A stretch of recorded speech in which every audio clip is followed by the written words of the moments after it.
All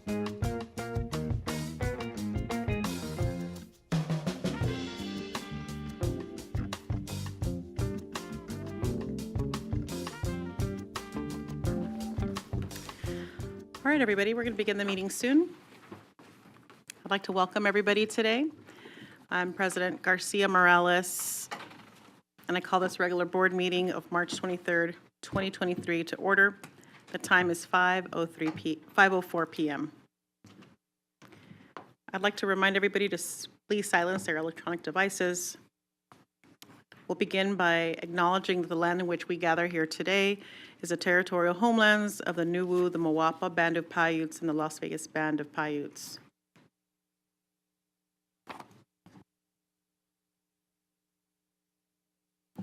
The Pledge of Allegiance today will be led by Trustee Guzman. Trustee Guzman.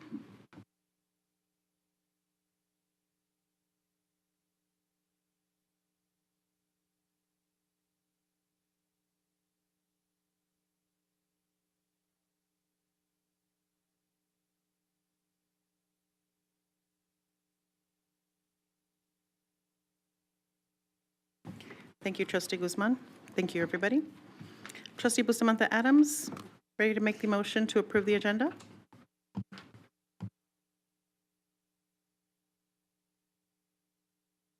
Thank you, Madam President. I'd like to motion to adopt the agenda as presented.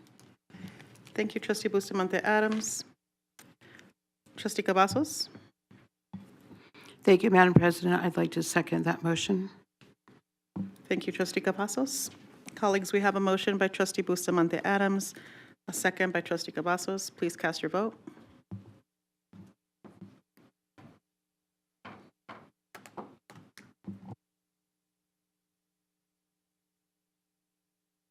Thank you, colleagues. That motion passes 7-0.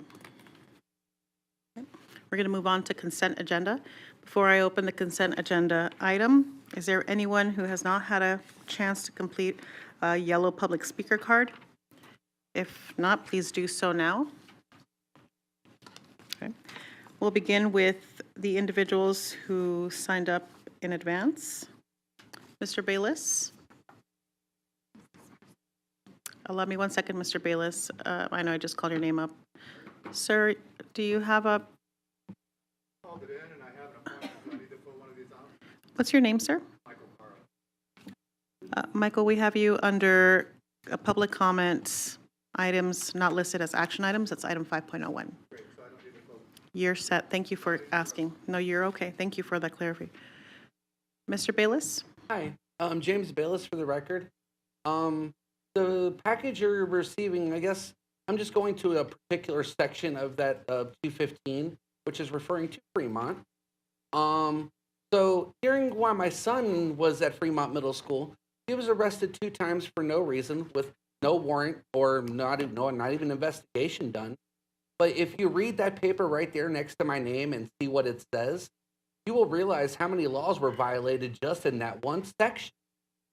And I find that ironically, since last night's meeting, I loved and enjoyed watching it so much. I enjoyed the fact that I witnessed a gentleman, actually 2 gentlemen, completely lie through their teeth to our city council, knowing dang well that they were lies. And ironically, the people that were questioning the very, very questions they asked were directed for me. So, ironically, we have a gentleman on this board that likes to tell a lot of lies to our city and state council. I think that should be rectified by the board. You once tried to vote him out. Maybe we should do it again for a real reason. Mr. Bayless? For a hostile, I'm talking about Fremont. I want to hear what, thank you. I'd love to hear what item, please hold the time. 215. We're talking about Fremont Middle School, correct? The money that's going to them? I'm just talking about Fremont in general, just not necessarily about the money. I understand I understand where your diversion, but no, Mr. Bayless, I'd love for you to finish. However, I need you to stay on topic.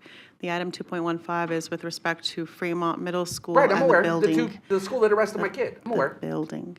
Okay, right. so I'd like for you to stay on topic, The school that arrested please. my kid? Yeah, I'm aware. That's why I was talking about the school. But the fact is when you're okay. Thank you. I appreciate it. I've held your time. I just need your help to please stay on item. Fremont? specifically item 2.15, if that's what you're referencing. The agenda item is specifically about the resources that will be used to help build the school. So building, Okay, school, so as far as the resources. funding in the building the school, we should definitely appropriate that money. And I think more so, well, according to what I understand, you already got Brian Burl off that campus, so yeah, that's okay. I think a lot of the staff that knew Ian are already gone. So I think you guys should maybe reevaluate, since that's one of those behavioral schools that helps with the environment. And my son was one of them. I don't think he had a really healthy environment at that school. If he was deep hands, milk, slammed up on the vending machine, and arrested twice.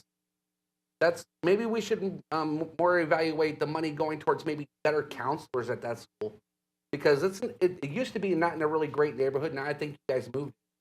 So yeah, I think the situation is with the funding and the infrastructure, you more and more need to evaluate the people than the building. You have a good one. Thank you, Mr. Bayless. Okay, we're going to move on to individuals who have submitted yellow cards. Ms. Binder?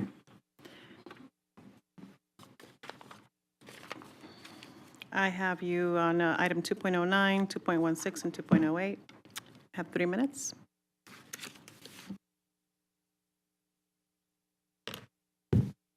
Good evening, Madam President, members of the board, Superintendent Jara. I want to be very brief with this, but I really don't understand in all my years of reviewing purchase awards. I've never seen one for 0, especially when it comes to doing work for the district. So I have a lot of concern about that third-party administrator award with no money tied to it, because I know companies like that don't work for free. So maybe I'll get some info on the back end on that. On 2.08, I think that, oh, that was 8, right? Sorry, oh no, licensed personnel. Data Insight Partners last night shared a thread on Twitter that once again showed a lot of real-time data for our teacher shortage, which in Paring and Q is showing our teacher shortages at over double the number that the district's been reporting out to the public. And I think that everyone deserves to understand why there's such a huge discrepancy in the openings on the human resources page versus what is constantly quoted as being our shortages. I think it's very important that everyone can wrap their minds around whether we are looking at 1,500 teachers or like close to 4,000, because that's huge. Especially yesterday when Senator Dina Neal brought up the concerns going on out at Pearson. And I really could not believe that our, people testifying had no knowledge. And then on 2.09 was the award. And then, oh, the approval of settlement, right, the $9 million, where are we at? 1 minute. So I've previously told you guys what happens when Clark County School District becomes uninsurable. And I think I can count 11 or 12 settlements to the multi-millions of dollars from cases that result from abuse to our special education students through employees of the district. This is our second $9 million settlement. I know you guys approved just an offer of judgment. No idea, if they're going to take that or not on your last one. But now here we go, $9 million again.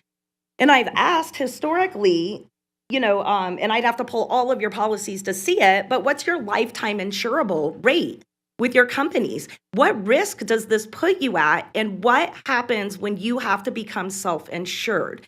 And I hope those discussions are going on in the back end, because of the cases that I know that are getting ready to file potentially in the next year or two, the losses are higher than $9 million, especially for these parents who will take it to a jury trial. Thank you, Ms. Binder. That is all we have for individuals who have signed up in advance or submitted yellow cards for public comment on consent agenda items. Moving on to, looking for this time, colleagues for discussion or a motion. Trustee Guzman. Thank you, President Garcia Morales. I'd like to make a motion to adopt the consent agenda. Thank you, Trustee Guzman. Trustee Brooks? Second.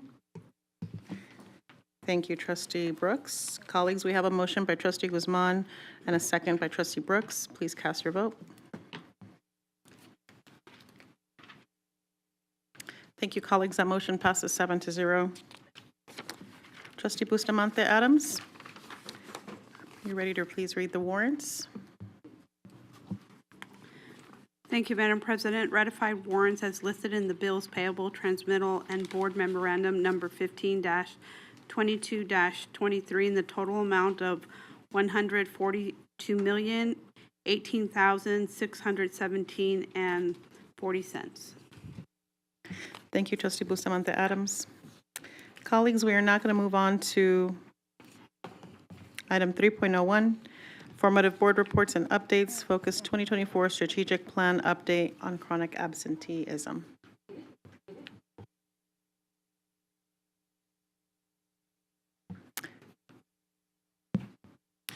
Miss Yolanda, no, last, what's it?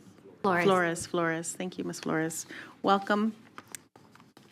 Please take it away. Madam President, members of the board, Superintendent Jara, for the record, Yolanda Flores, Assistant Superintendent, Education Services. With your permission, I would like to present to you a strategic plan update on chronic absenteeism.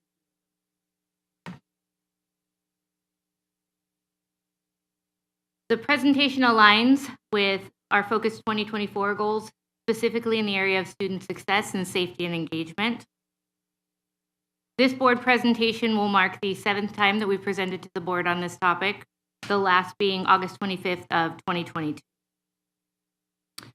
So ESD, under the guidance of College Career Equity and School Choice Unit, has focused its effort on identifying root causes for missed school situations and also on using outside partners to assist with chronic absenteeism efforts.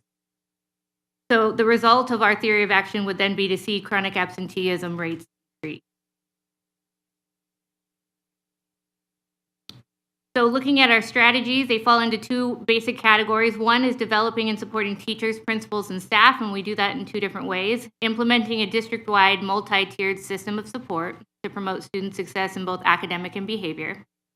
Also implementing and utilizing a comprehensive data dashboard to analyze student achievement data and early warning indicators relative to attendance, behavior, and course completion to guide data-driven decision-making at the school level. In the second category, we expand opportunities and supports for all students. What that looks like is increasing partnerships to expand mental health wraparound services, social workers, school safety personnel, behavioral interventionists, and counselors. So looking over the last 5 years, you'll see that this current year is our chronic absenteeism rate is lower than it has been in previous years across all subgroups. We see a most dramatic increase by 6.9% with our Black African American students. While we did not meet our overall target for 2022-2023, we have seen an overall improvement in chronic absenteeism. The gap between our highest and lowest subgroups, Black, African American, and Asian respectively, also is above our target for the current year.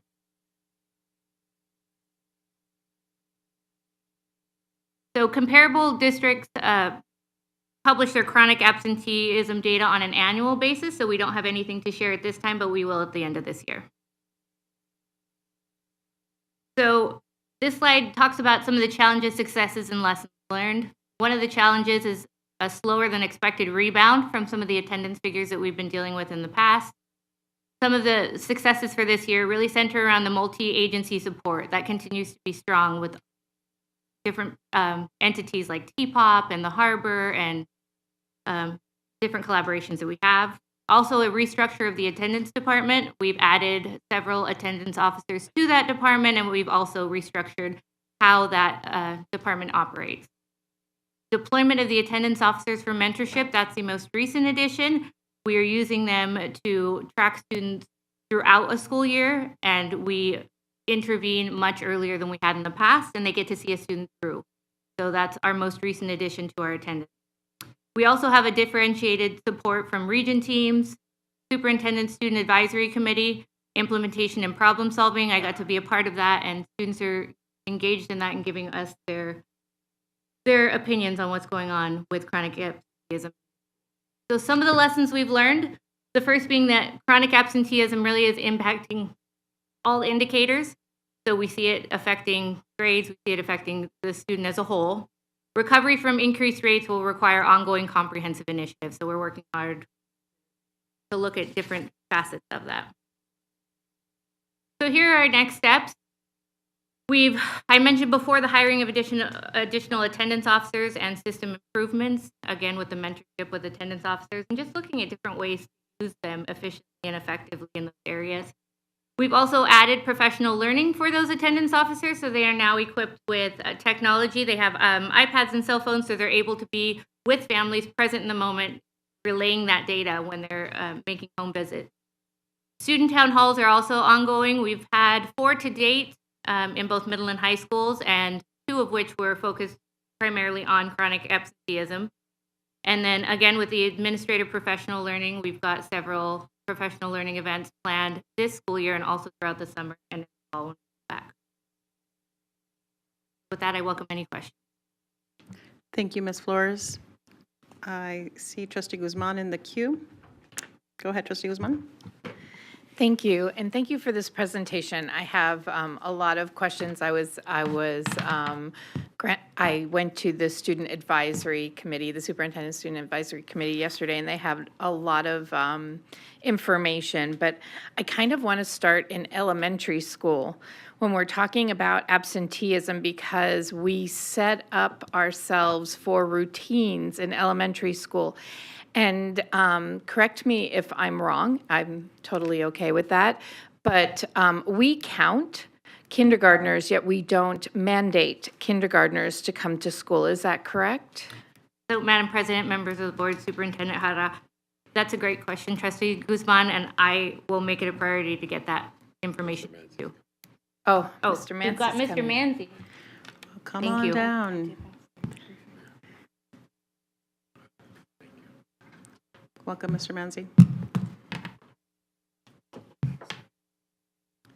Madam President, members of the board, Superintendent Jara, Trustee Guzman.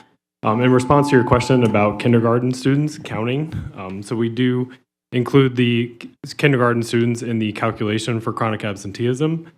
It does not, they're enrolled in school, so those are students that are here with us that are participating in our activities. You're correct that the required age requirement is 7 to 18 in NRS, but we do have also rules about 5-year-olds and 6-year-olds for entering kindergarten and grade 1. May I ask a follow-up? So when we're doing that, when we have students, they're all excited, they're coming to school, but they are not mandated to be in school. Is that correct? Like the parents bring them, and let's say they want to go to Disneyland. They are not mandated to be in class, so the parents can take them. Is that correct? Madam President, members of the board, Superintendent Jara, Trustee Guzman, based on the NRS, the required ages for enrollment are 7 through 18. We do have rules that allow us to enroll 5-year-olds, but it's not required for a parent to present their 5-year-old for enrollment. Okay, so I just want to be clear, when we're looking at star ratings for our schools, they look at this also. They look at our absentee rate. And so elementary schools, we're looking at kindergartners not showing up. Does that count against their star rating? Madam President, members of the board, Superintendent Jara, Trustee Guzman. So chronic absenteeism is a measure within the star rating, so it is one of the factors towards their points.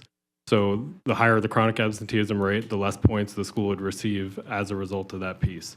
We have other rules that do require us to withdraw students based on their consecutive days of absence. So we look at good student accounting as part of that process as well. Okay. Okay, thank you. I think that's it for right now. Thank you. Thank you, Trustee Guzman. Trustee Cavazos? Thank you, Madam President. And I also want to put in a plug that it was a great pleasure with Trustee Guzman to attend the Superintendent's Student Advisory committee yesterday. I had just a couple of just very quick questions here. I'm so glad that the student town halls are still happening. I think you said we had 4 to date. And I've had some questions on that, and those are by principal request, and those are not open to the public. It's just student town halls. Is that correct? Madam President, members of the board, Superintendent Hara, Trustee Cavazos, it is by school site, and it's only the principal and staff at this time. Okay. Principal and staff and students? And students. Okay, thank you for that. And the only other quick question I had was on the slide that had about the attendance officer additional training. Is that training done? Is that in-person training that's done, or are those videos, or how is that structured? Madam President, members of the board, Superintendent Hara. So Trustee Cavazos, it's done primarily in person. We have had some video training as well, but it really is a hands-on training where we're actually going out with them in their vehicles and doing training at the door with parents as well. So it's in person primarily and also with family. Okay, so more or less on-the-job training? Yes. Okay, but they do have some preliminary training before that? Yes, ma'am. Okay, thank you so much. That was all I had. Thank you, Trustee Cavazos. Trustee Bustamante Adams.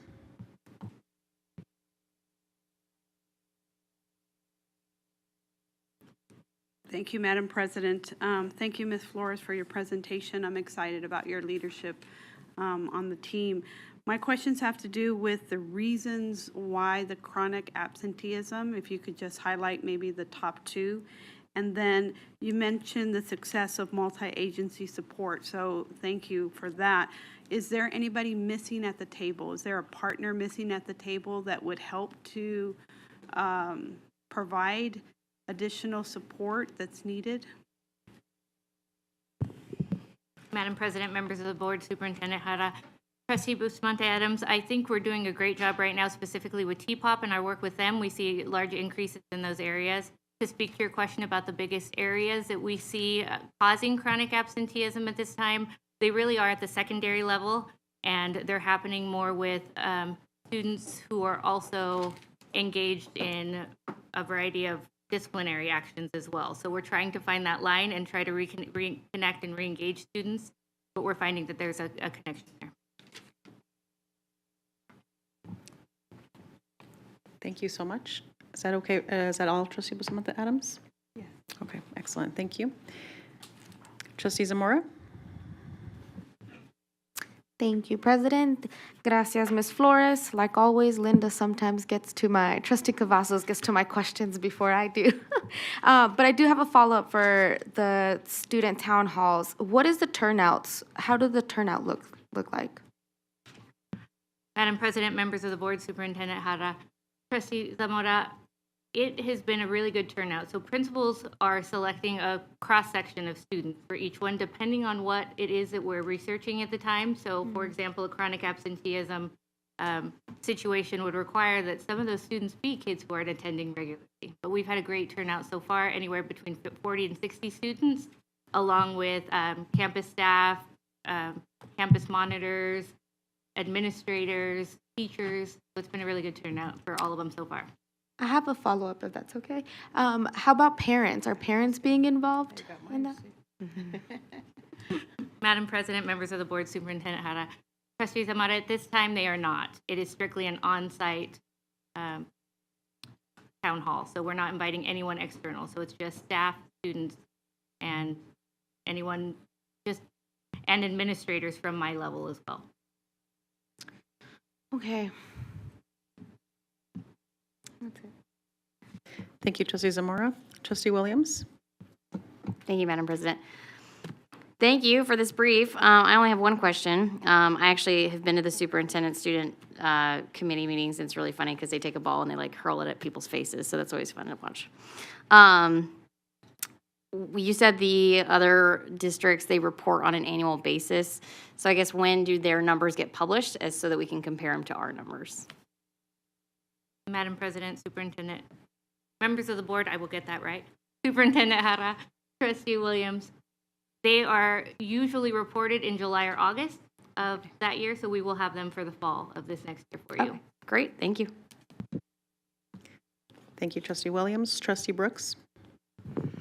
Thank you, Madam President. So chronic absenteeism and behavioral challenges are a reflection of things that are happening in the community, things that happen in the community that schools ultimately become responsible for.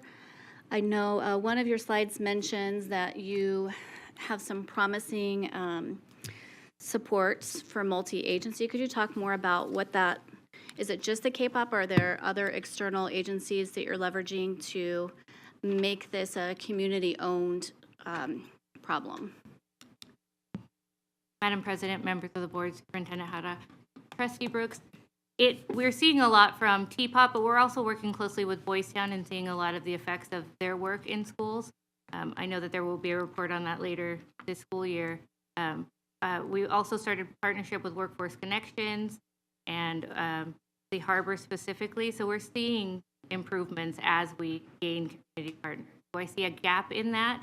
I'm not quite sure what that would be just yet. I think the community partners that we have are filling those for us right now. And follow up? And then regarding the work with those partnerships, are those partnerships across the board, or are you testing some partnerships out in some schools so that you can measure the effectiveness of those? Madam President, members of the board, Superintendent Hara, Trustee Brooks, we are, not all community partners are in all schools. P-POP is available to all schools at this time, and we have a system for referring students to that, also to the Harbor. But Boys Town is not in every single school. It's kind of by need right now, but we are growing that partnership, and so they will be in addition next year based on need. Great. Thank you. I appreciate it. Thank you so much, Trustee Brooks. My question, first couple of slides, Ms. Flores. This question is directed at you, but it's also at Dr. Jara.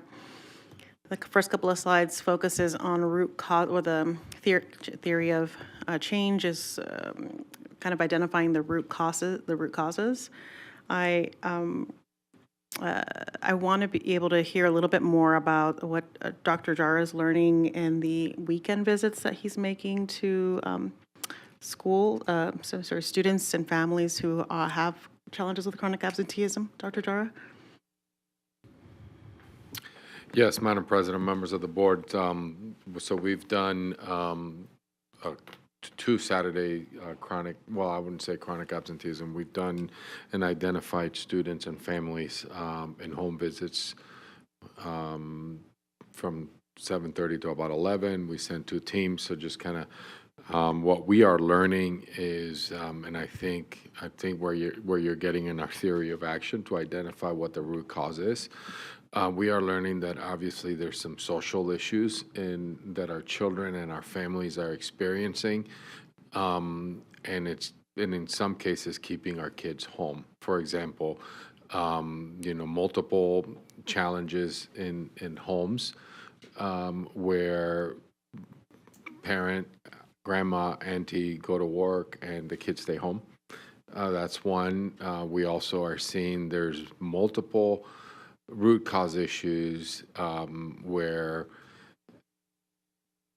I would say, for the respect of the families that we visited, there's a lot of financial hardship where you see that that the kids are refusing to go to school because of the lack of, I would say, multiple opportunities in clothing because of the lack of resources. So it's some hard challenges that our families are facing. The other one is once a kid misses a bus stop, then they can't get to school because mom or the parents aren't there, that they can't get them to school, right? So and it's happening for the entire family, high school, and then if they have a middle schooler, it's the same thing. So if I when I'm hearing the questions around partnership, right? These are, and I was very clear in the state of the schools, is that I said it to principals today, we can address 7 to 3, between 7 a.m. and 3. These are social impacts in the community after school that we need our municipalities to partner with us. We need and not just TPOP. I think TPOP's a great partnership with the county, and that was, if you recall, that was funded with the AB 309 when the county was able to raise the revenue to provide that support.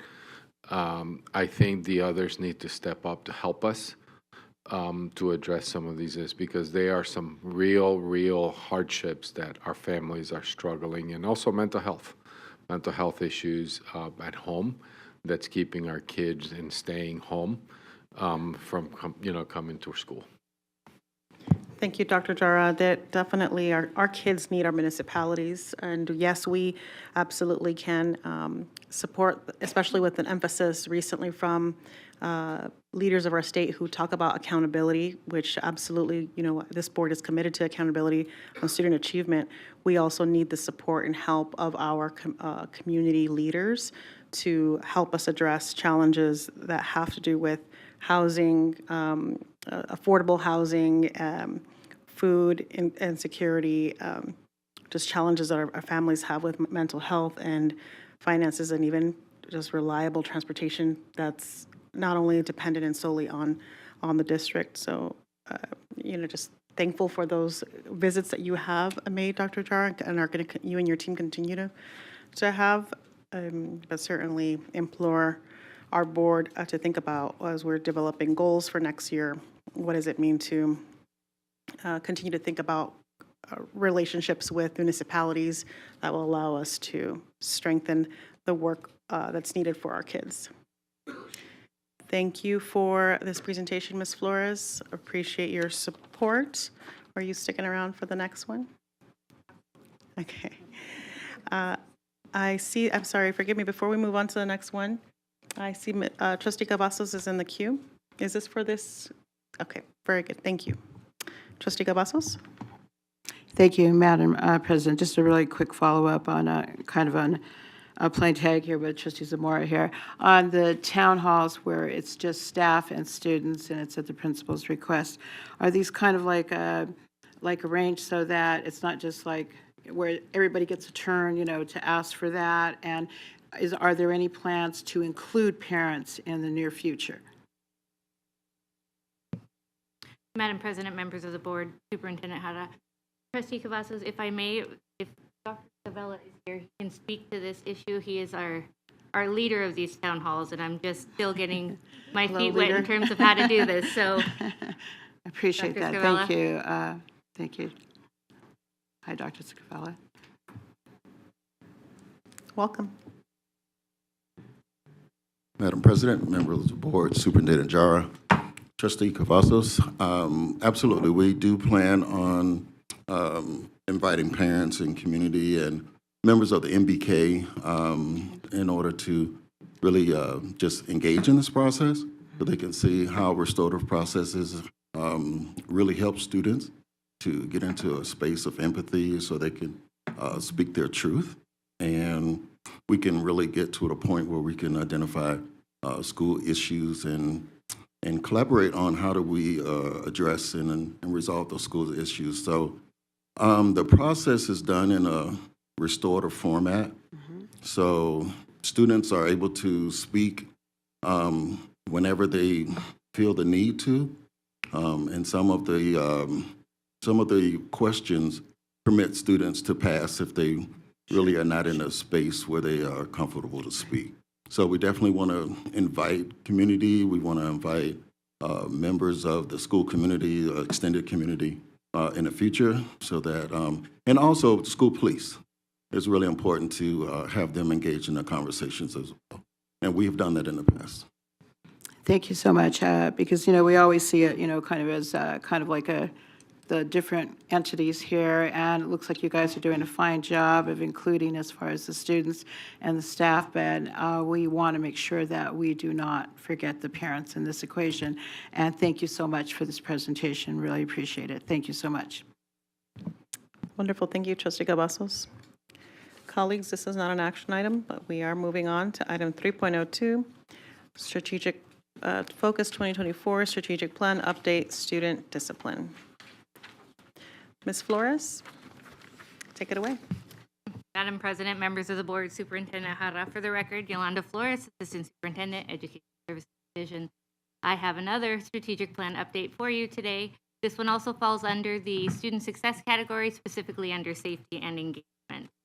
This presentation will mark the 6th time that Education Services Division has presented to you, the most recent time being on September 8th of 2022.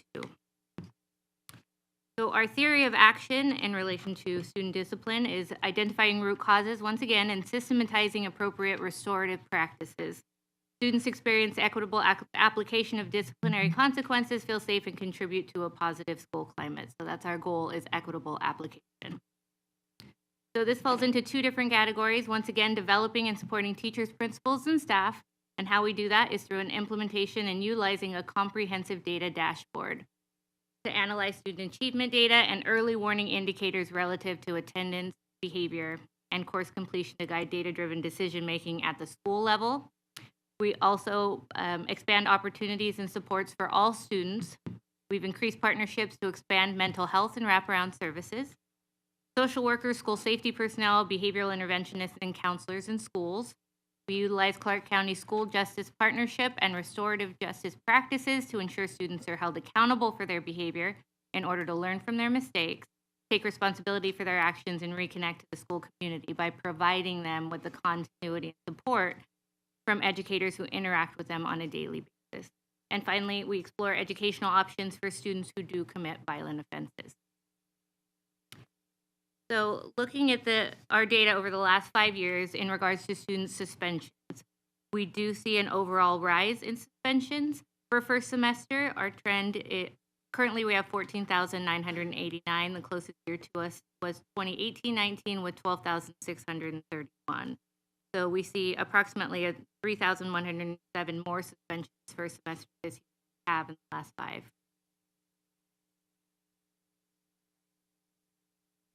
Looking specifically at where these suspensions lie, overall as a district is that 14,989 number I just mentioned. Elementary school has gone down significantly, but middle and high school is where we're really seeing the increase in overall suspension. So speaking to the disproportionality in these suspensions,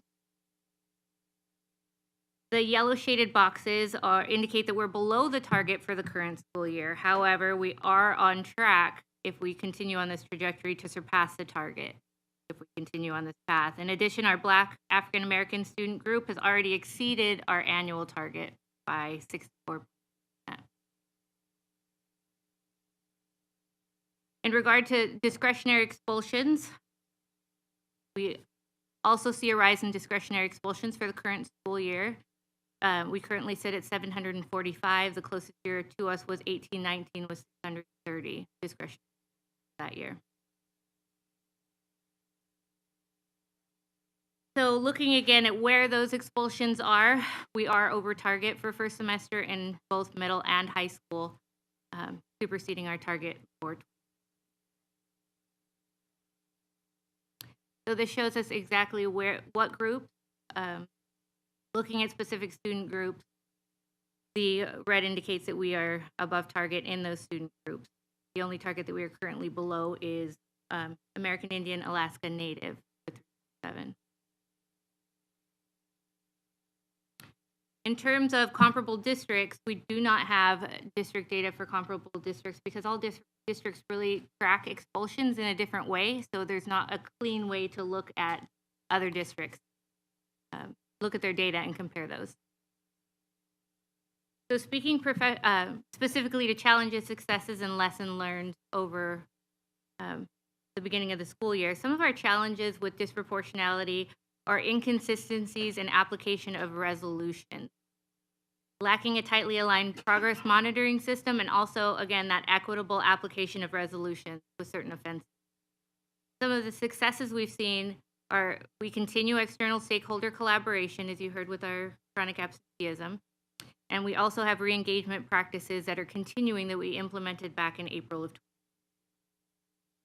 Some of the lessons learned, there are region-specific needs, structured support system for schools, differentiated support and accountability based on school data and context. So we're really taking a look at school by school. What is the culture of that school? Who are they? How do we help students within that region or that specific site?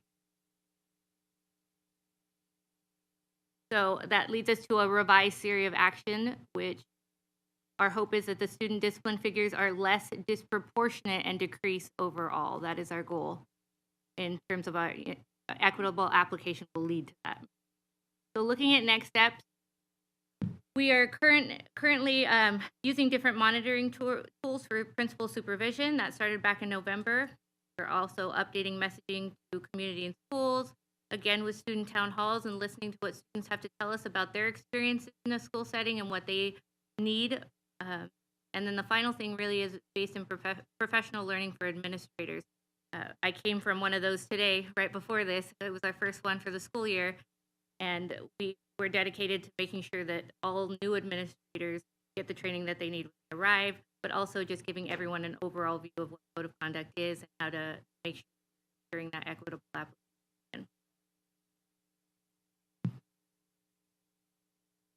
Thank you, Ms. Flores. I appreciate it. We appreciate it. I see a couple colleagues in the queue. Let's start with Trustee Williams, who's first. Thank you, Madam President. Thank you guys for this report. And Mr. Manzi, I saw you trying to escape. Not allowed. Just kidding. Ms. Flores, I wanted to ask a question. I actually have two questions. When you said one of your challenges is the equitable application of certain offenses, can you expand on that? Madam President, members of the board, Superintendent Hara, we're really looking at streamlining larger indicators, or how do I explain it? I'll give you an example of one specific campus disruption, for example. It can mean a variety of things, and there are a variety of different levels from minor to major that it can entail. So one of those is one way. If we are to clearly delineate what it looks like, then we can clearly delineate the outcomes for it. Across schools, that might look very, very different. And I think now that we've just implemented region by region, we're giving data to the school area superintendents and also to the region so that they can talk to principals, and they're starting that conversation about what does it look like on this campus or this campus. I think often we get caught up in our own campus and don't really realize what's going on next door. Sure. And so a lot more of that conversation is happening, and that's helping with that equitable application.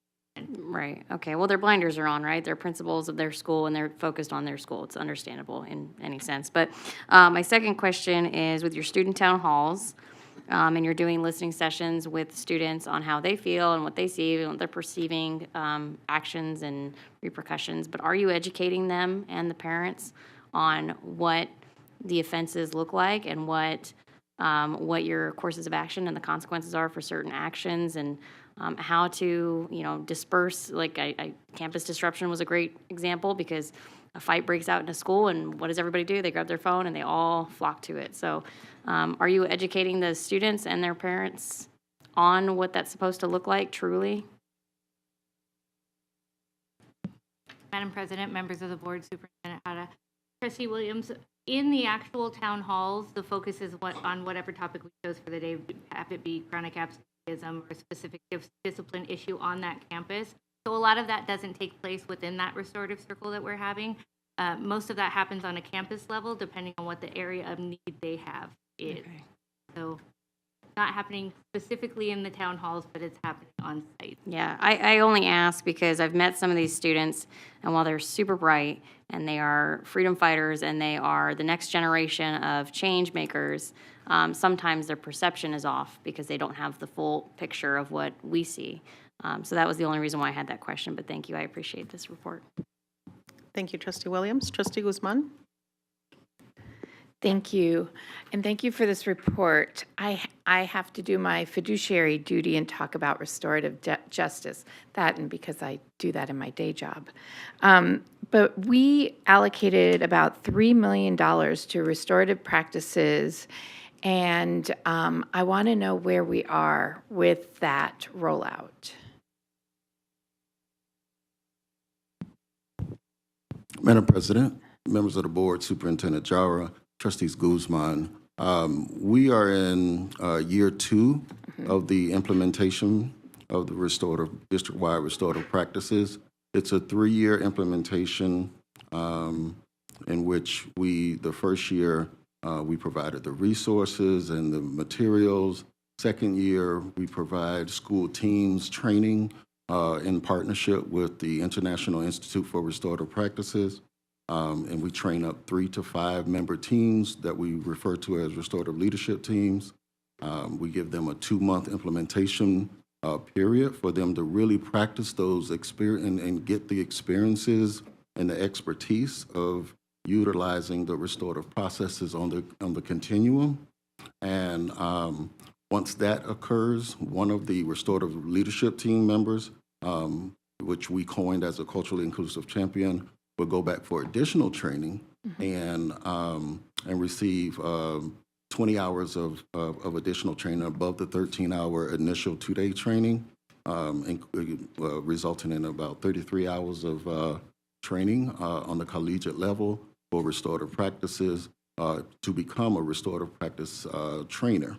Right now, we have 80% of our schools have 1 to 5 people trained on each campus, and we have 201 restorative practices trainers right now who are part of the normal allocated staff. In total, we've trained over 1,300 employees right now. Their jobs as a restorative leadership team is to go back and train the members of their staff, and accordingly, next year is the full implementation phase in the last year of the grant, and we actually are a little ahead of a schedule for those 201 schools, and we met with them today, those culturally inclusive champions who are restorative practices trainers, and then now they're going back to meet with their principals, their leadership teams, and they're going to plan incremental training at each school. And so we should be able to see, as trustees, the data from that by the end of next academic year. Is that what I'm hearing? I just want to make sure I'm understanding. Yes, you will see changes in we should see changes in school culture and in school climate data as these restorative practices become part of the normal process of our school community and our school cultures. And we're really excited about what's going on right now in terms of the restorative practices trainings and the feedback that we're getting from our educators who are attending these trainings. So today was a great day. They're very excited to get back to their schools. We're providing them with resources. Next year, we're going to be providing them with more intensive coaching on a tiered level based on need and based on performance of their restorative leadership teams and how they're implementing these practices on their campuses. So yes, we should be seeing an impact more so than we've seen thus far moving into next year. So just to clarify, would you say that it costs money to implement restorative practices appropriately throughout a district?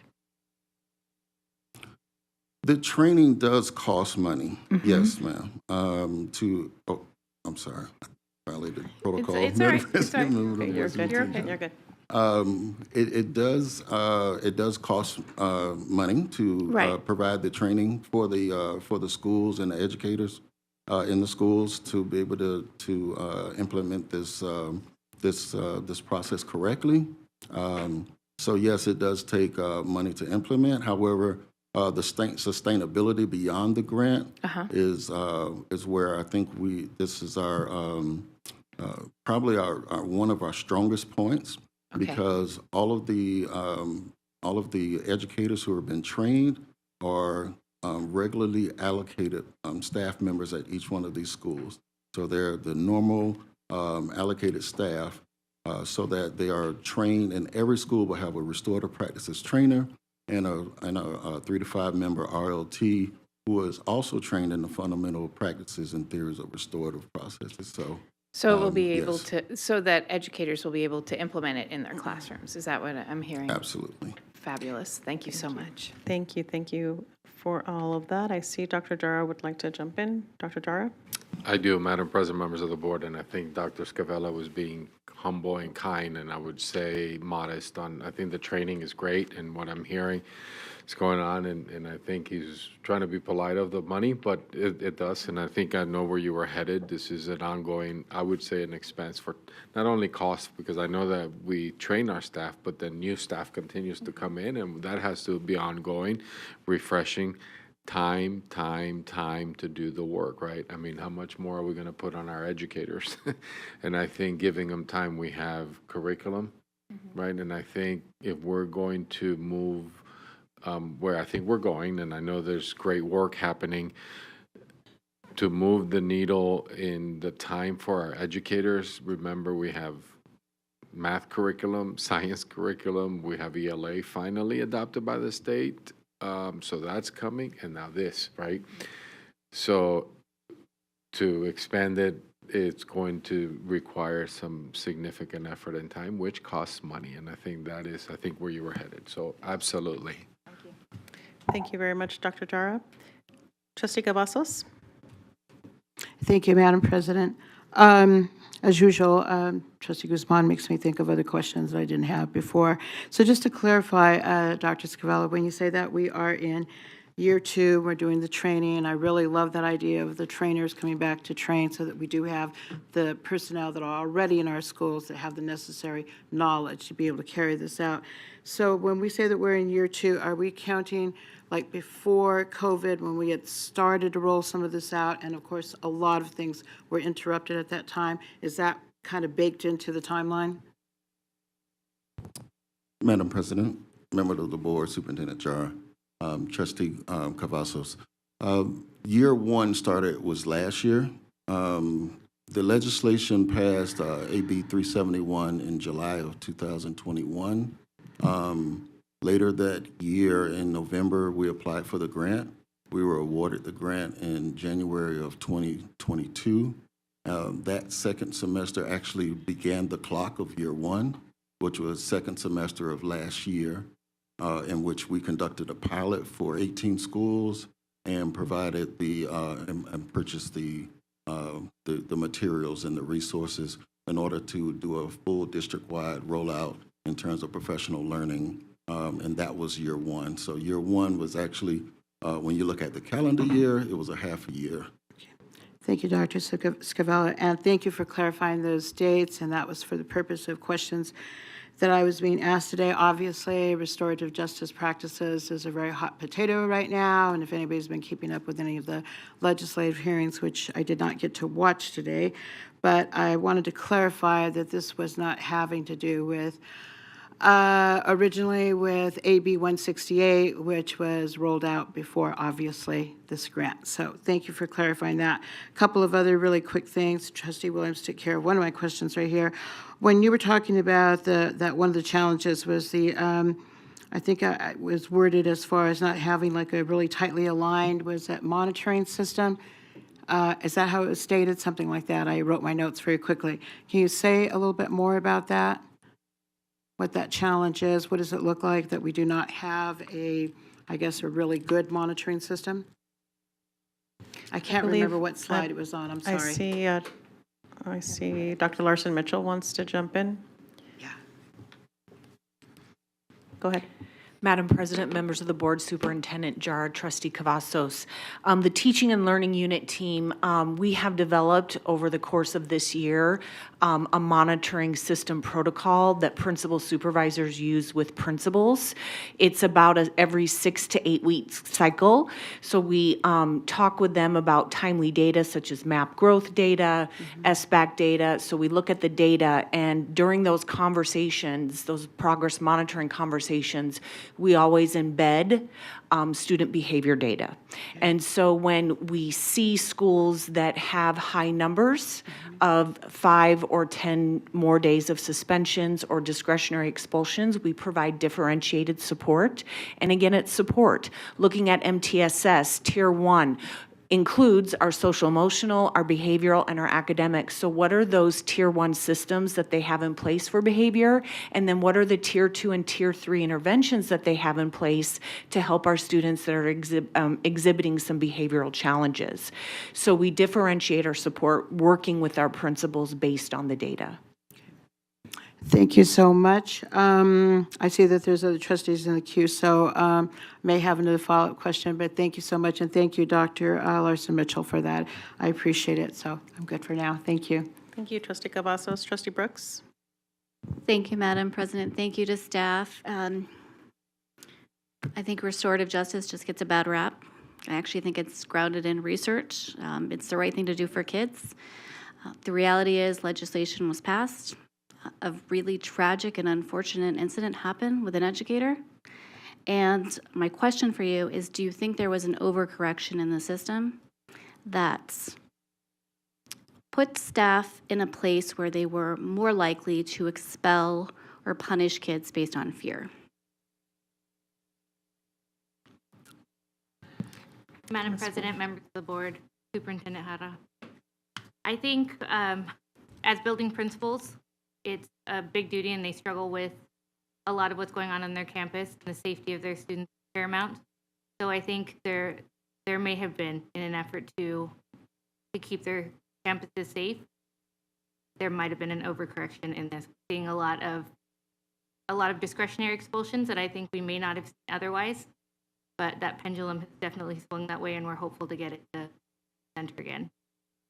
Thank you. I definitely think that it is very hard to find a balance between keeping kids safe and making sure the needs of some students are addressed so that they can fully engage in the educational setting. So I don't envy the building leaders in this regard. It's very tough, and I think it's behooves us as leaders, as community members to reflect on that and find balance. I appreciate your work in this. Dr. Jara? Yes, Madam President, members of the board, Trustee Brooks, I think where we are now, and we look at, and part of the conversations that our regional supervisors are having individually with principals is to really look at and address and get to the root cause.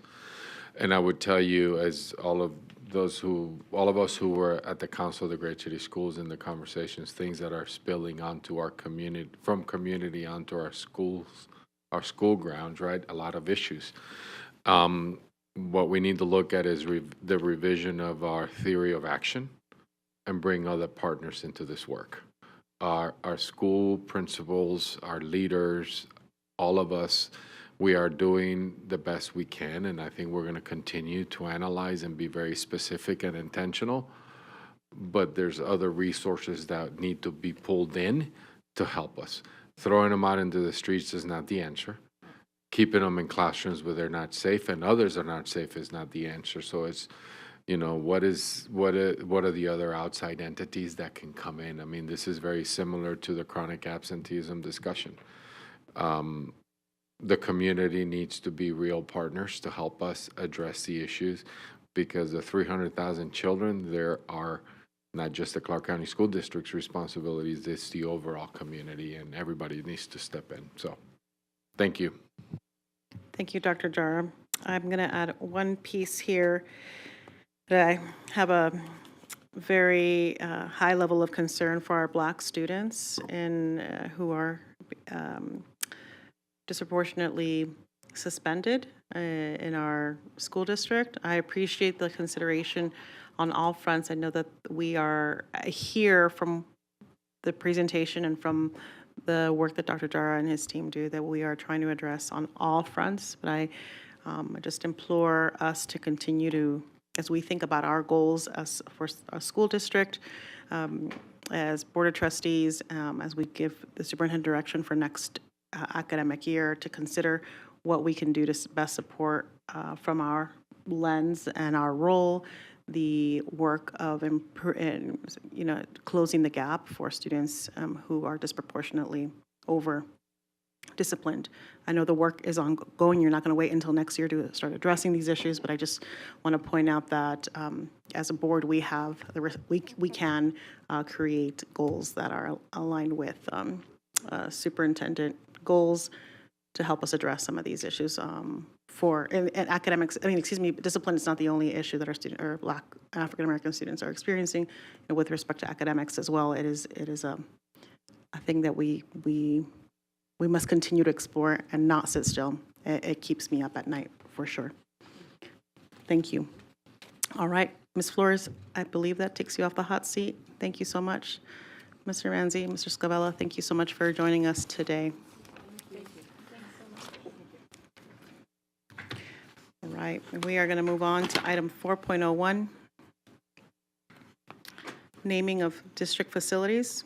This is an action item, colleagues and members of the audience. If you have not had a chance to complete a public speaker card, it's a yellow card, and you'd like to speak on this item, please submit that now. Before we continue,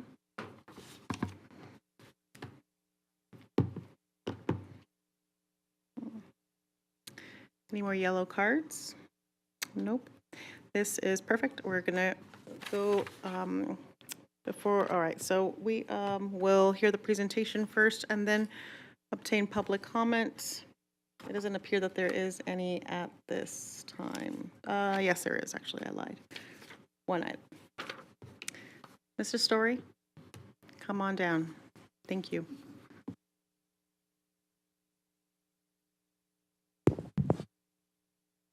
Hi, President. Garcia Morales, Trustee, Superintendent Jara Todd Story, Chief Communications Officer for the Clark County School District. For the record, what you have is two items before you.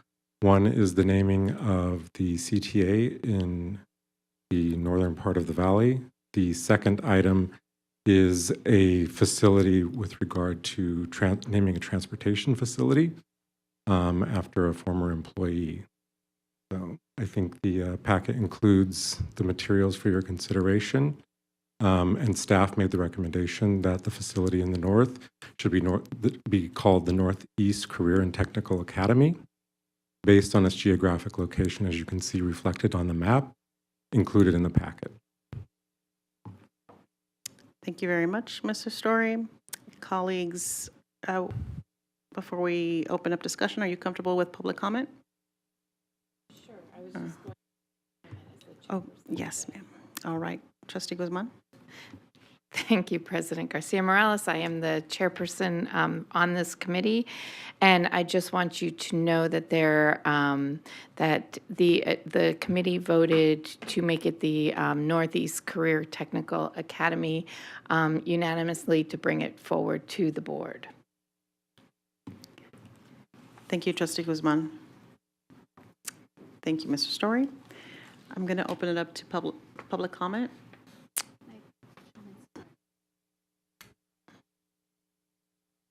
Yes. Trustee Brooks, I hear you have something to share with Ms. Crone. Thank you, Madam President. I just want to note that on the agenda currently, the motion for item 4.01 and 4.2 is already noted. So are we able to clear that off of board docs? It's consent, yeah. It's showing consent. Yeah. Yeah, I just wanted to point that technical before we continue on. Okay, thank you. Oh, thank you for that, Trustee Brooks, for that correction that will be made. Thank you, Ms. Crone. Ms. Williams, did you say that are you comfortable with public comment first? Yeah. Is that okay? Thank you very much. All right. First person and only person in public comment today, Ms. Rebecca Gibson. Welcome. Thank you. Madam President Garcia Morales and members of the school board, Superintendent Jara. My name is Rebecca Gibson, Assistant City Manager with the City of North Las Vegas. And for the record, I am here to speak on item 4.01. I spoke on behalf of the city at the school naming committee held on March 7 in opposition of the proposed name of the Northeast Career and Technical Academy. I stand before you today requesting that the board consider the name of North Career and Technical Academy. Its geographical location within the valley would suggest that North Career and Technical Academy would be the most appropriate name for the school as it aligns due north. Should you consider an additional CTA in the future in the true northeast portion of the valley, you will be limiting naming options available to you by designating this CTA in North Las Vegas as Northeast CTA. Although your school naming applications are no longer available online, we would be happy to submit a new naming application for your consideration and follow the policy outlined in Regulation 7223. Should the board reconsider the name being brought forth to you for approval tonight? Thank you. Thank you, Ms. Gibson. Appreciate it.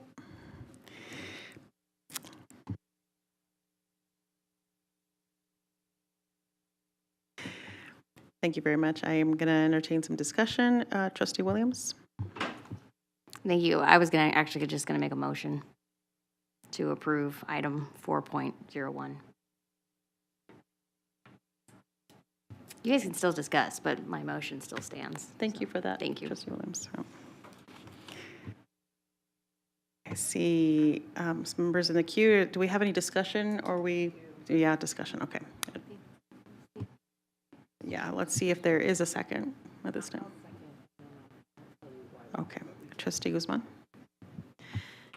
Thank you. I'll second. And then I just would like to speak to the committee that brought this forward. We had a discussion about the placement of the Northeast Career Technical Academy and why it would not be north, and that is because there could be and probably will be another high school up there that could be named North, and it would be due north. We have a Southeast Career Technical Academy.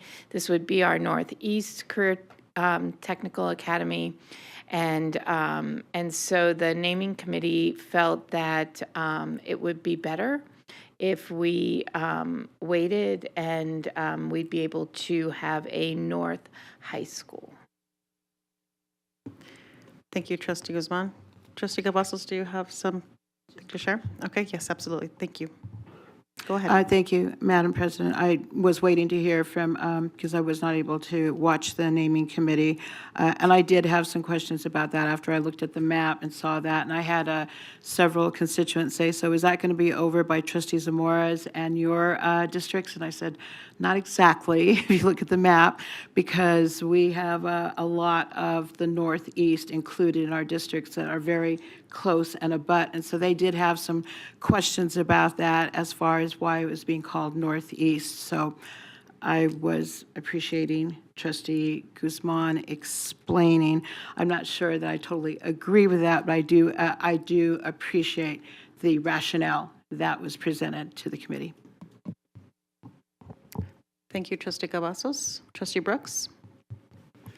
Thank you, Madam President. So I did not watch the meeting. I do understand the points being made by the city of North Las Vegas, and I was wondering if staff could speak on the probability of there being a future CTA utilizing these two sites that are on, most of the CTAs are pretty spread out.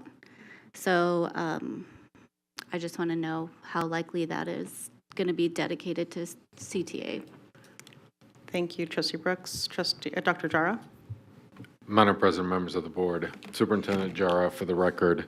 So we do have space, when I say space, property and land that is north, right, and it's about, because I was looking at the acreage, so just to think about and orient ourselves, one of the recommendations from the Council of the Great City Schools back when we did our operations, their recommendation was to start going higher in our land. So this CTA is in around 21 acres.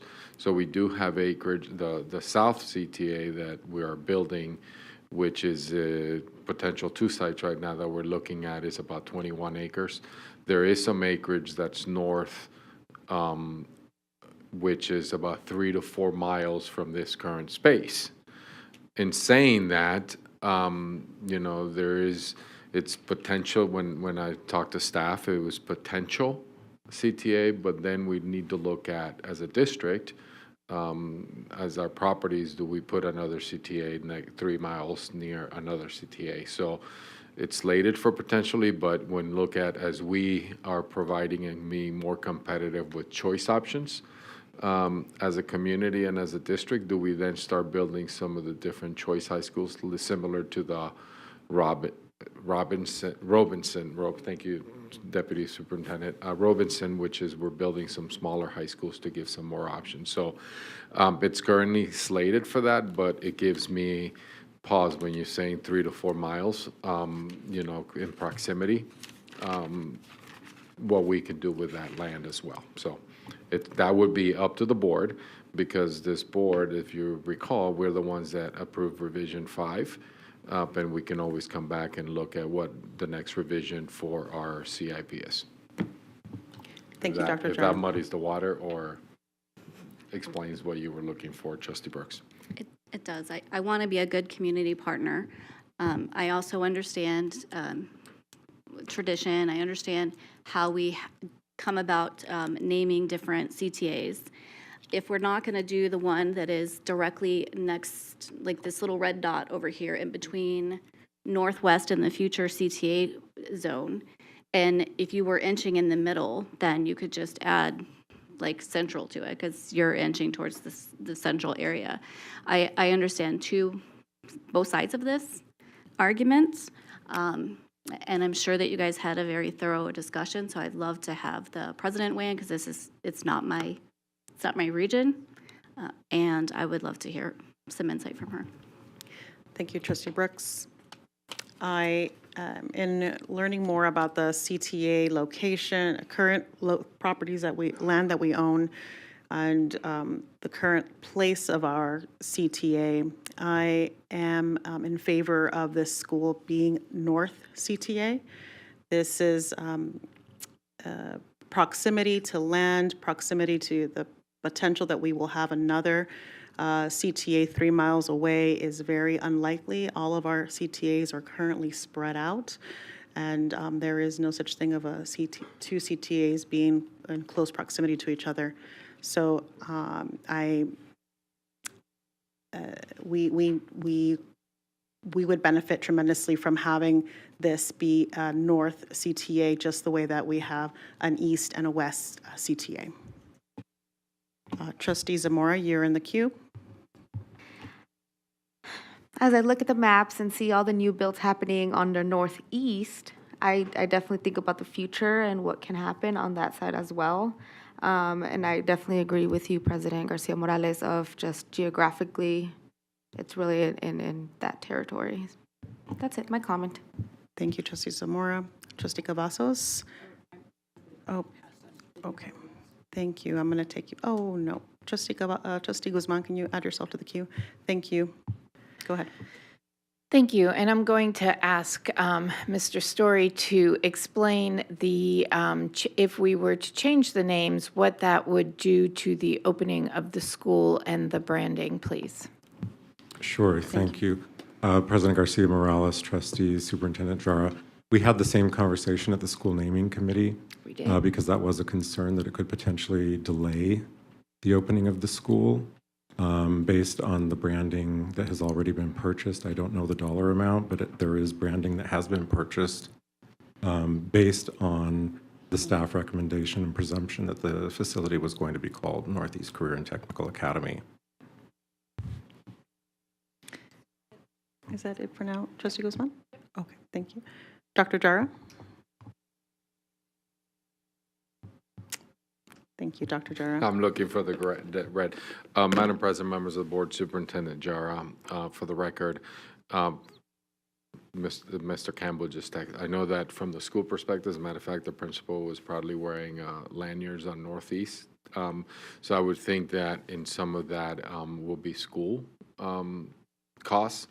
When you look at facilities, Mr. Campbell said that, you know, obviously from a facilities perspective, facilities only, that would be, because they will not make any changes to the plaque and all that until the board takes action, which they'll be able to expedite. It would be some of the school costs. And as if I see North Las Vegas standing up, maybe they can be great partners and help the school expedite and purchase some branding for our school. I don't know that we've invited for additional public comment, but just a nod would be appropriate for some lanyards and other swag that the school has already purchased. Dr. Jara, thank you. Thank you, Ms. Gibson. Okay, I want to point out, we have a current motion on the floor. Trustee Williams? Thank you, Madam President. I just want to make a comment that this school is located in my area. It is in my district. It is in District B. And since I've been elected in 2020, I've been to the city meetings for this entire site. I've watched the build plans. I've seen the ground being broken, and it's disheartening, and I'm having trouble reconciling this concept that, and no disrespect to our partners in North Las Vegas, because I live in North Las Vegas, so I do understand. And I actually don't live very far from this school. So it's disheartening to see that, like, now that we're at this point of finality, that this is when the problem has arisen in the name, when we've had 3 years for them to make a concept and a claim for this location. It's not like the location has just popped up out of nowhere and they just decided to put it here.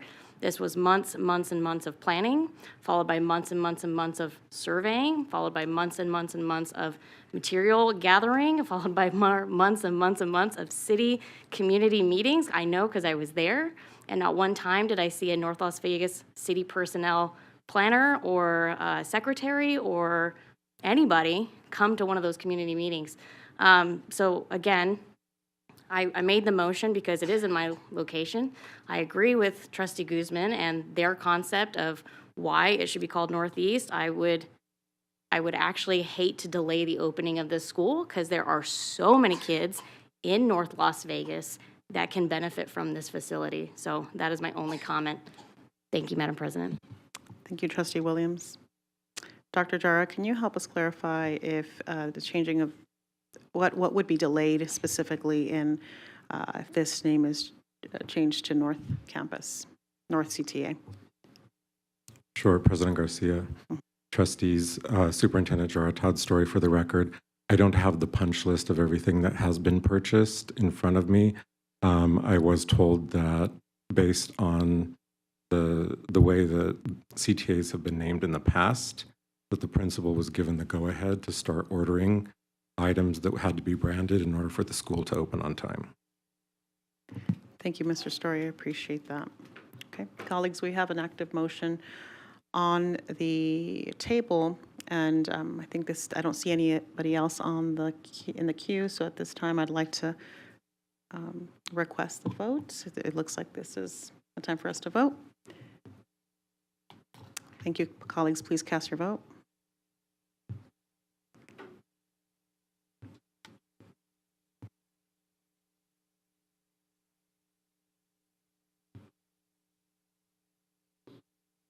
Okay, colleagues, that motion passes 4-3.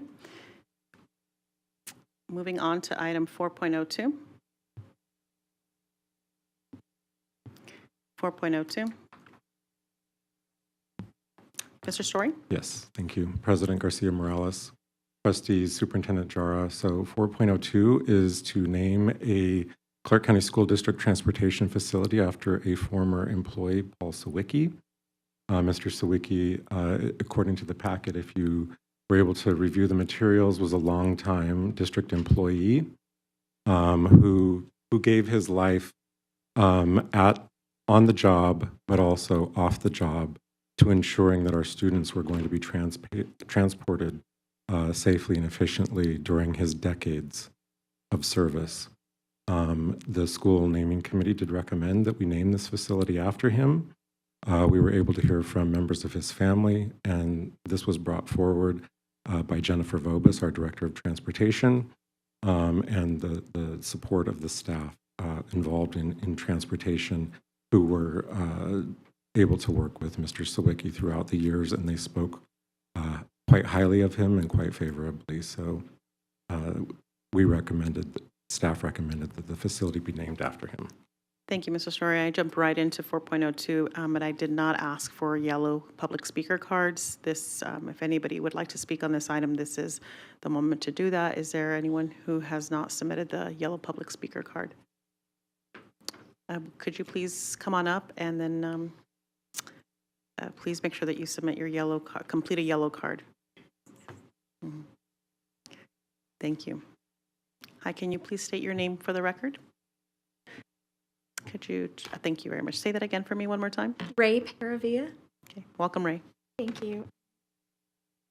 President and board members, please, thank you very much. We were just here to represent our father, my sister and I, and my brother, and we just want to speak on behalf of him. He dedicated his career to the Clark County School District Transportation Department, and his unwavering commitment and dedication to the work that has nothing been short of exceptional, and it is an honor to share his story with the board today. Our father had been a part of the school district transportation department for more than 3 decades, and during his time, he played an instrumental role in ensuring that the safe and timely transportation of thousands of Clark County students, and worked tirelessly to ensure that every student who stepped onto a Clark County school bus arrived at their destination safely and without incident. Working in the transportation requires an unwavering commitment to safety, and our father embraced the commitment throughout his career. He always put the students' safety first and the Clark County School District employees first, ensuring that each bus or vehicle was in top condition. In the garage, he led by example, and his employees respected and admired him for it.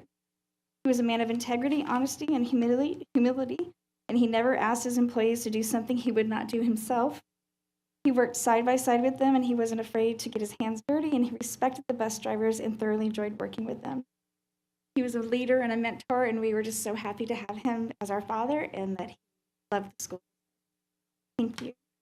Thank you so much for your public comment. Please help me complete a yellow card that's up on the podium and turn it into Miss Lisa up front. I really appreciate you. Okay. All right. Mr. Story, was that all? Okay, excellent. Thank you. Trustee Cavazos? Thank you, Madam President. I wanted to thank, I believe it was Ray, what's her name, for being here tonight to speak on behalf of your father.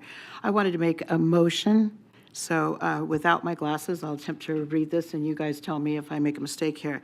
It would be my honor to recommend and to accept the recommendation to name the maintenance building at the Matthew B. Wallace Transportation Center, the Paul Sawicki Vehicle Maintenance Building at this time. Thank you, Trustee Cavazos. Do I have a second? Trustee Guzman? Thank you, President Garcia Morales. I would like to second, and I would also like to say that our committee was extremely, they were so happy to actually vote for this transportation facility and to name it after their father. It just, it was very touching. Thank you, Trustee Guzman. So colleagues, we have a motion by Trustee Cavazos, a second by Trustee Guzman. Please cast your vote. Thank you, colleagues. That motion passes 7-0.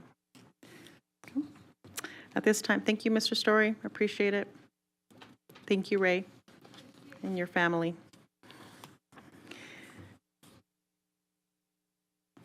Colleagues, we're going to move on to item 5.01. Public comment not listed on items, public comment on items not listed as action items on the agenda. We're going to begin, forgive me, before we continue on this item, if anybody has not completed a yellow public speaker card, please do so now. We will begin with the individuals who called in advance. Mr. Bayless? Followed by Michael Parra and Dan Thomas. Hi, James Bayless for the record. Madam Trustees, so I wanted to address the packet that you guys got, if pertinent to my topic. If you look, that's a report from, what's it called? For DNA tests for my son from Florida, having a problem with his mom, so I ended up having to get one. They had to send it to North Carolina. You know what's in North Carolina? The Cherokee National Consulate. So just to let you guys know, since you guys recognize this place as Payu, you might want to look right beside my name, because everything that's been transpired from you guys sending child services to my house, to sending the cops to my house with no paperwork, if I'm American Indian, that's a violation of a lot of federal laws. The fact that you're able to take my kid out of the house with no warrant, cool, that's a giant federal law. So if you guys recognize this place as Indian territory, how about respecting the Indian that's standing on the territory? That would be great. Considering, again, last night's meeting was uberly hilarious. I actually got it. I've never laughed so hard in my life. So factor is if you read that paperwork and you understand my situation as being a Cherokee Indian and I'm being openly disrespected on my own land, that's kind of jacked up. My son, he's a Pacific Islander, which ironically to your guys' truancy thing is kind of ironic because he fits under the Asian area and the Pacific Islander area. So it might not be a low income family problem. It may be your school withdrawing children without permission problem. That's what BASIC is. That's what we've been going around and around about. So the situation with child services, they enlightened me that they won't be bothering me no more, despite how much Miss Deanna calls them. They won't be coming to my door ever again. So the situation at hand is, if every person that you've ever sent to my house to try to get me in trouble has ended up backfiring, maybe you guys should actually start stepping up and taking care of your responsibilities. Because the factor is your school system says January 10th isn't their responsibility. Henderson says because of the door-to-door, it's your guys' responsibility. And that paperwork states it's your responsibility. So since there's a police report in your precinct for Gerald Bustamante, I would suggest somebody handle their responsibility.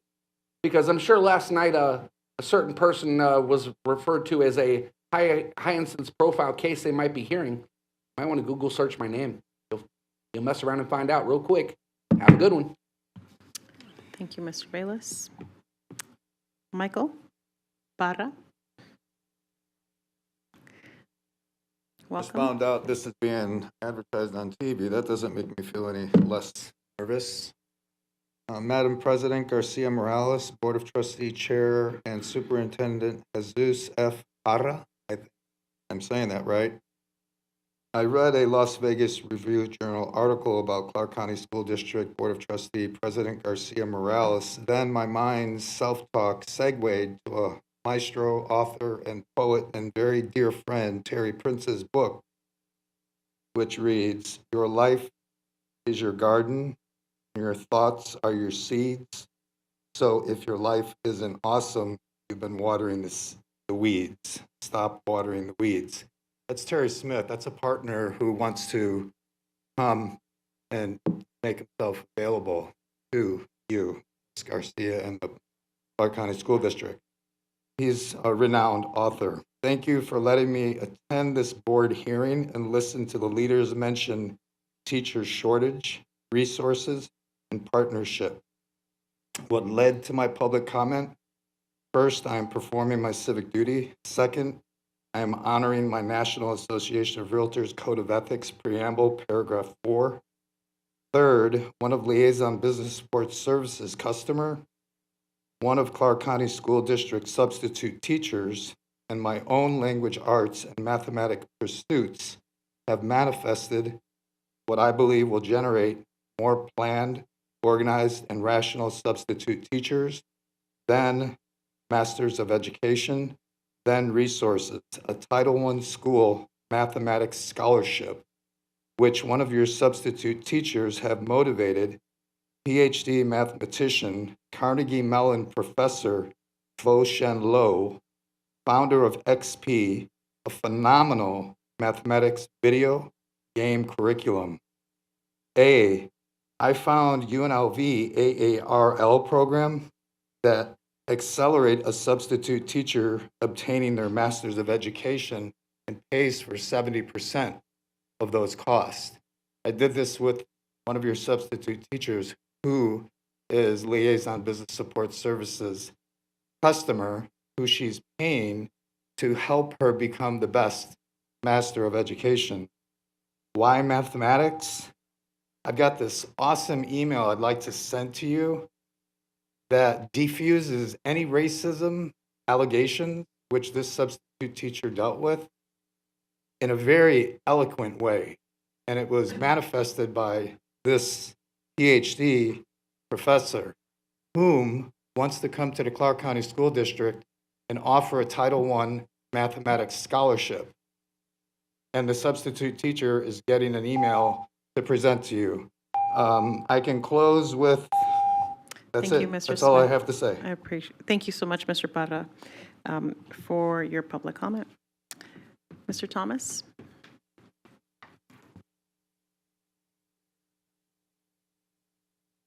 You can provide them to Ms. Lisa.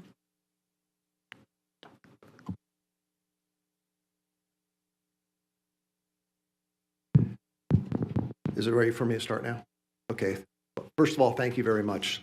I want to, I usually don't come out. I've never done anything like this in my life, and this is my third time, so this is 9 minutes of my life for 10 years of involvement with the school district.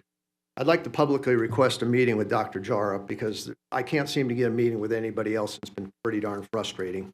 Things I'm trying to share with people right now, I didn't even let people come here because I don't like people to know what I have to say, but if I asked to donate some money to the school district, I'd probably get a meeting, okay? People don't know. I've donated over $1 million to the school district. People don't know that, okay? Between Portland Public Schools and this place, I've donated over $1 million. I've never told anybody, okay? I have 140 parents and 50 players that wanted to be here, and I wouldn't let them come here, okay? Because I told them that I try to go through the proper chain of commands, okay? I've donated so much things. I was writing some of the things down that you guys were talking about. SOS Radio, you've heard of that, donated $35,000 to them last year. Canyon Christian Church, $40,000 to them this year.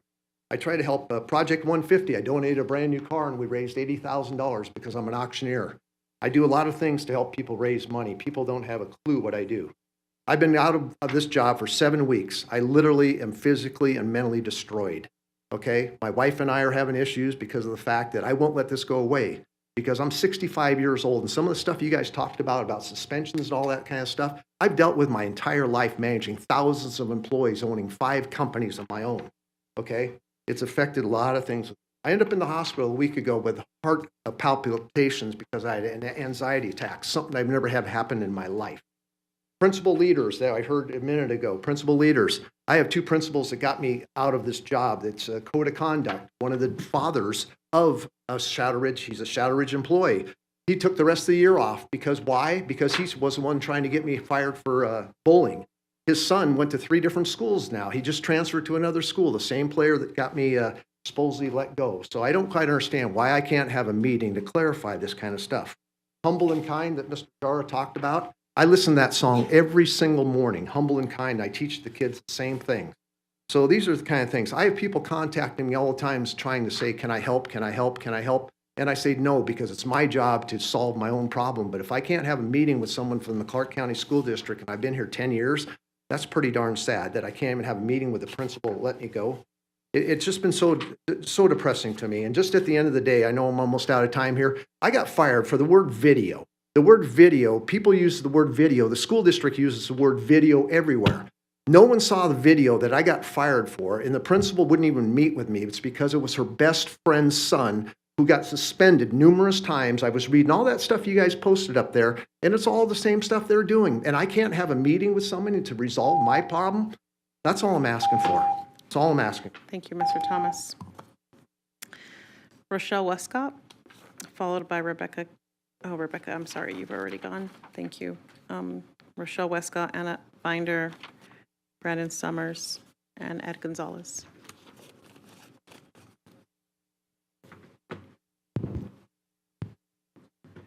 Welcome.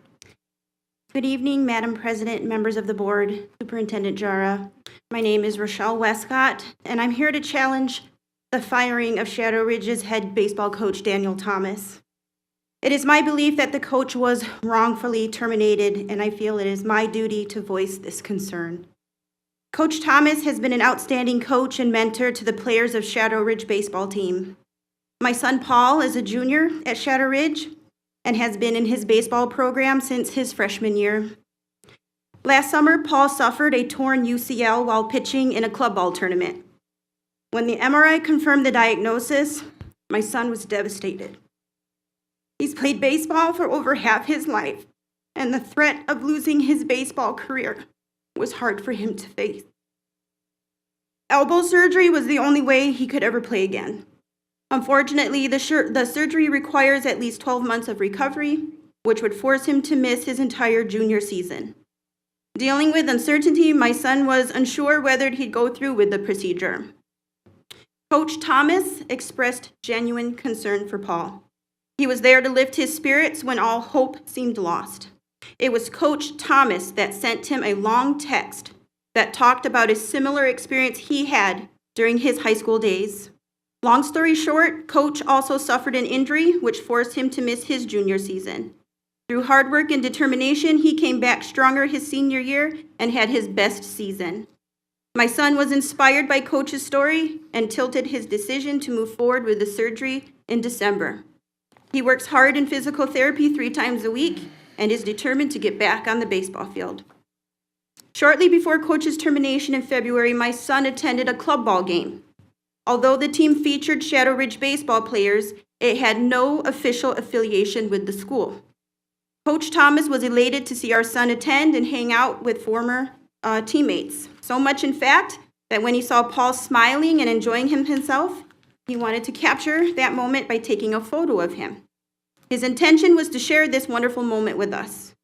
The coach accidentally recorded a short video instead, which was even better. After seeing this video, it put a smile on my face to see Paul enjoying himself on the baseball field again. It is my understanding that this harmless video led to Coach's termination. Why, you ask? That's a great question. A video with good intention, and on top of that, at an event where the school holds no jurisdiction. Something doesn't add up. This man's reputation is being destroyed and leaving many players and parents puzzled as to why. Unfortunately, our plea to get answers from our school has been proven to be futile. This is why I ask that a formal investigation be carried out to determine the validity of his firing. This man has been a well-respected and loved member of our school for years now. He deserves a fair thank you. Thank you, Ms. Westcott. Ms. Binder? You're next. You're next. I list everybody based off of how they come in. You were next, along with Mr. Summers and then Ed Gonzalez. Okay, thank you, Madam President, members of the board, Superintendent Jara. I'll say out loud that I think it's frustrating again that we're talking about our children and you guys don't allow public comment. Today, I was called and asked if I would help with something. And I have been literally beside myself all day. I think hopefully some of you know or understand what happened right before spring break out at Canyon Springs High School. But it was brought to my attention that, as you know, we're all in these heated discussions about restorative justice and policing in our schools, and that just before spring break, a nonverbal autistic African-American student was left unattended on campus, his one-to-one aide nowhere to be found. Not knowing what to do or what not, he proceeded to use the restroom standing in the place that he was left. And when a teacher came upon him, we're still waiting for more details, but apparently they took this student into the office, called the police, had him handcuffed, nonverbal. They never called the parents. CCSD PD never called the parents. The admin did not call the parents. So where is our training? Like, seriously, and then we're being told that this student was not even, like, the one-to-one aide, came running and told them about this student, and they refused to back down. Fortunately, he did not go to jail, but what's going to come of this? What is going to come of this? So I just spoke a few minutes ago. You bet your butt we're lining up to sue on that one.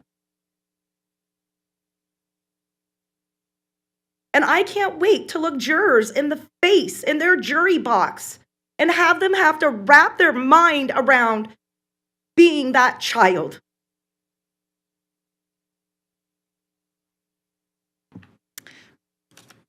Thank you, Ms. Binder. Mr. Summers, followed by Mr. Gonzalez.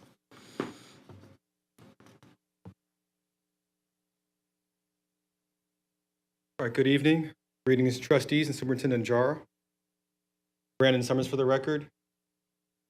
I'm a CCSD alum, substitute teacher of 5 years, and also a musician.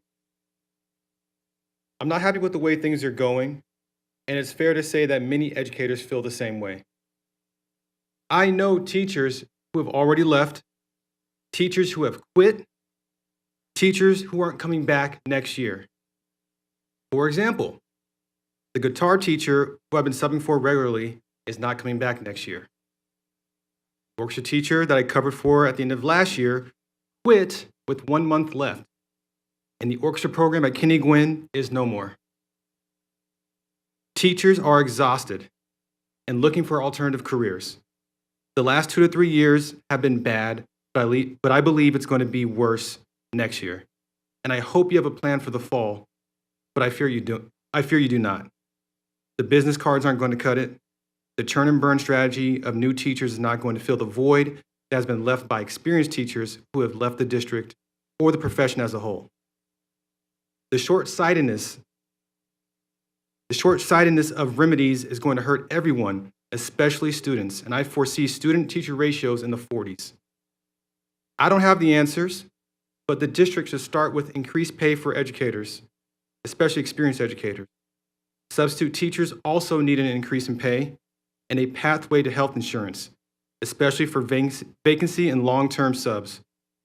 And according to CCSD's new data portal, there are roughly 1,100 long-term subs who are active. And despite the numerous long-term subs who are keeping this whole thing from falling apart, there still remain over 1,000 licensed teacher vacancies. And lastly, CCSD continues to have a transparency problem. As concerned community members speak right now during public comment, our faces are being hidden from public view. And the Durango High School student who was slammed to the ground over a month ago, we still have yet to see the body cam footage. It's unacceptable. Thank you. Thank you, Mr. Summers. Mr. Gonzalez. Thank you, Madam President, members of the board, Superintendent Jara. For the record, my name is Ed Gonzalez. I'm the community member of the Hickey Elementary School organizational team. And as you can tell, I am wearing this shirt, though I can't be seen on camera. Before I get started, Madam President, I just wanted to say that I attempted to do this at the last meeting, but my tardiness prevented me from making it on time and speaking. So I will try it again this time.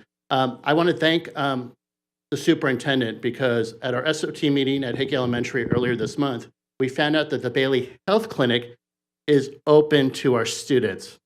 And so I am thankful for the work that he has done, his staff has done, this board has done, County Commissioner Marilyn Kirkpatrick has done, because I don't want to get yelled at her again, or have her yell at me again, and many other people who've worked on this, Dr. Cortez as well. And as you know, it's been 4 years since this has happened. We weren't the only school that was on the original MOA. Martinez Elementary was, and that hasn't happened yet. So, Mr. Superintendent, I come here to thank you. I know this will help at least 4,500 kids. I do not know if it's open to the rest of the community. If you can say that later, that's fine. But for the kids over at Sunrise Mountain High School, at Hickey, and at Bailey, that's 4,500 students who will have access to healthcare in a healthcare desert. They will have access to mental behavioral supports. They will have access to immunizations. The high school will have access to physicals. So it's, like I said, this board knows what this means. You guys passed the MOA in November. And so I stand here today, Mr. Superintendent, that people have asked me, well, your school that you're involved in has got it. Are you done? And the answer is no. More schools. So if you need a partner on this to help open up other ones, I'm there with you. So, Madam President, I know I have another extra minute or so, but I'm going to let it be. Thank you. Thank you, Mr. Gonzalez. Okay, colleagues, we have no more public comment at this time, but we do have item 6.01, which is the upcoming meeting of the Board of Trustees, Wednesday, April 5th. That is a work session at 4 p.m. here in the boardroom. At this time, I'm looking for a motion to adjourn. Trustee Guzman? I motion to adjourn. Thank you, Trustee Guzman. Trustee Williams. I second. Thank you, Trustee Williams. Colleagues, we have a motion by Trustee Guzman, a second by Trustee Williams. Please cast your vote. Thank you, colleagues. That motion passes 7-0. The time is 6:48 p.m.